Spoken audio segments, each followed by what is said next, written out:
Charlie, this is Stevie. We are tuning and welcome to another Bad Movie Monday, where we look at films that are bad, movies or films that are so good they're bad, or bad movies that we like. And ones we don't like. And ones we don't like, yeah. Right, it's Bad Movie Monday. So if it's not... So in this week's episode, we take a look at the 1986 forgotten masterpiece, Biggles, or Biggles' Adventures in Times. Yeah. And this is from IMDb. A daring British World War I fighter pilot, James Biggles, and 1980s low-level business executive Jim Ferguson discovered they could travel to each other's eras. They tried to stop the Germans from changing the outcome of World War One.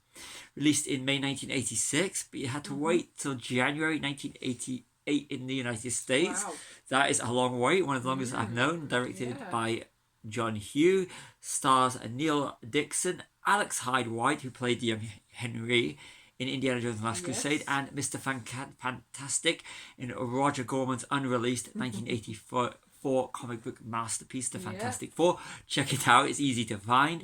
And Peter Cushing, the legend that he is, in his last film role. And I loved this movie as a child. I really did. I've never heard of this movie, so... And it's one I've been wanting to watch again for years. We found it, we watched it, and what did you think? I actually quite enjoyed it. Yeah.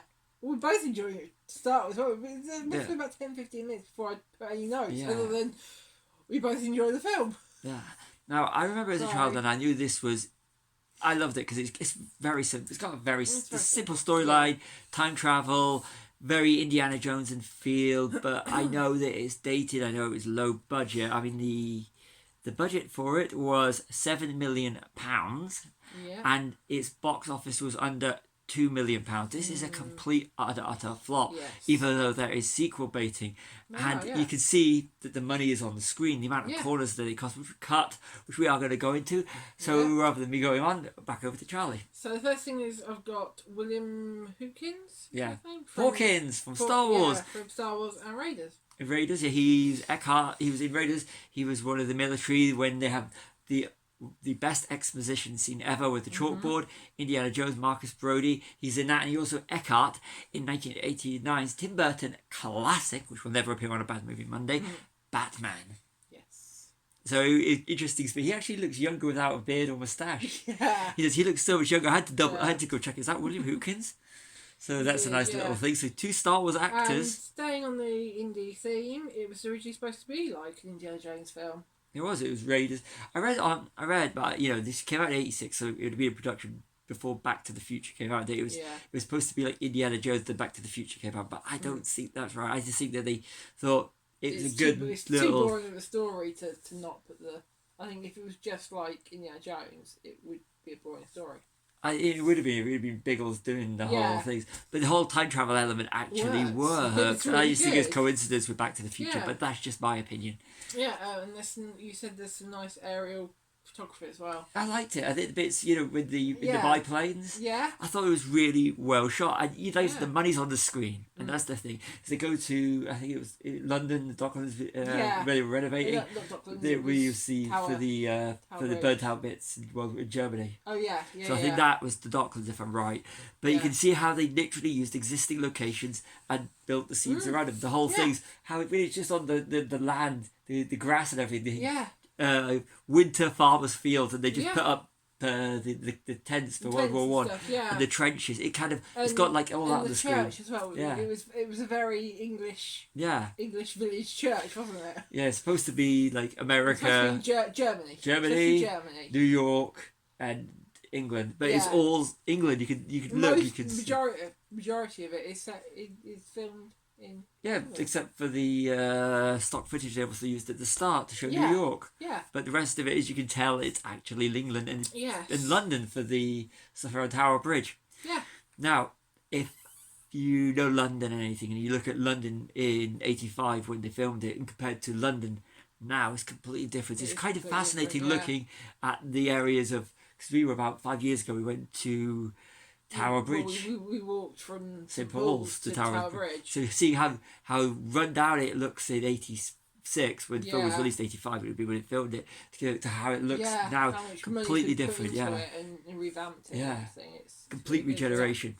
It's Yeah. back over to you. Peter Cushing used to time travel.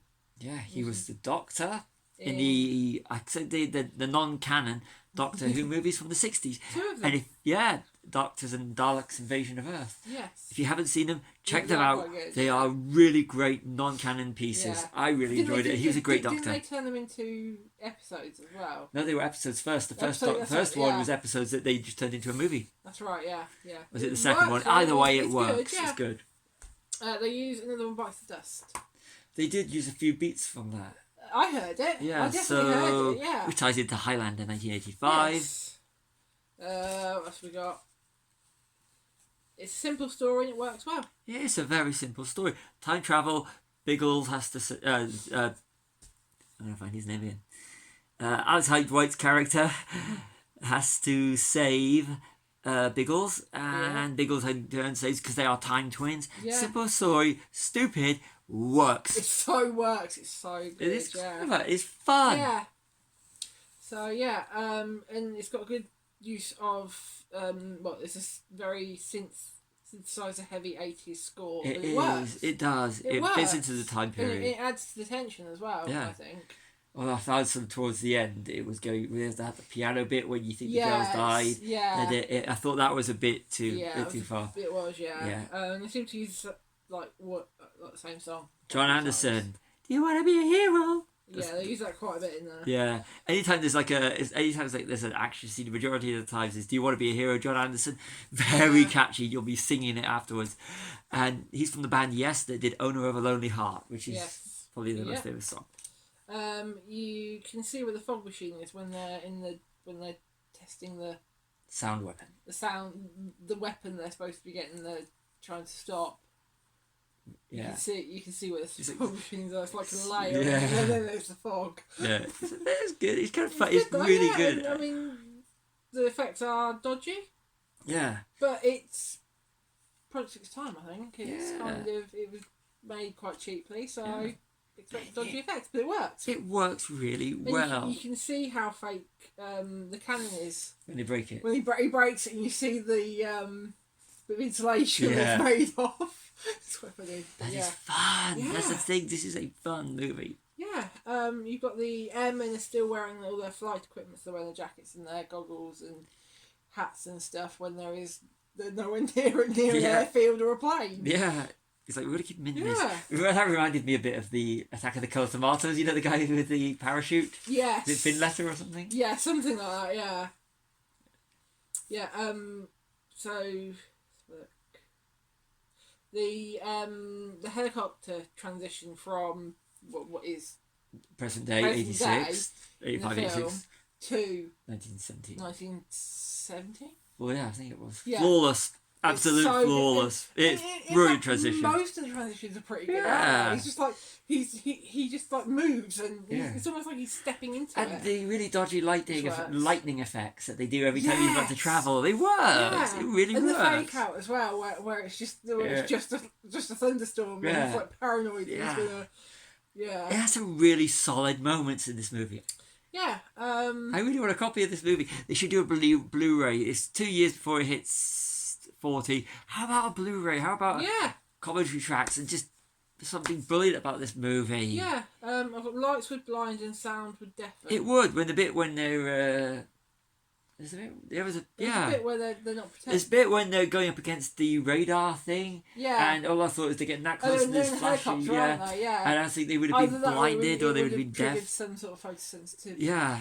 Something. They're not wearing goggles, they're not wearing anything, it's bright. They would have been. They're just in a helicopter. They are. Or was it some sort of fancy windmill they call it, don't they? Because in 1917 they'd seen a helicopter. But yeah, that's the only bit that takes you a bit out of it. Yeah.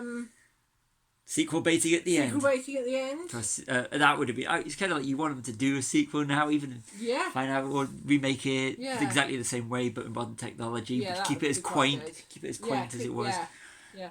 And at the end of the credits, it says made on location in New York, London and the Western Front, 1917. Now that's a good bit That of is credits. good, yeah. That's a good bit of credits. That's it for my notes. So, good movie, bad movie, or what do you think? How would you rate it? So bad it's good. That's how I would rate it. It's so bad that it's actually quite good.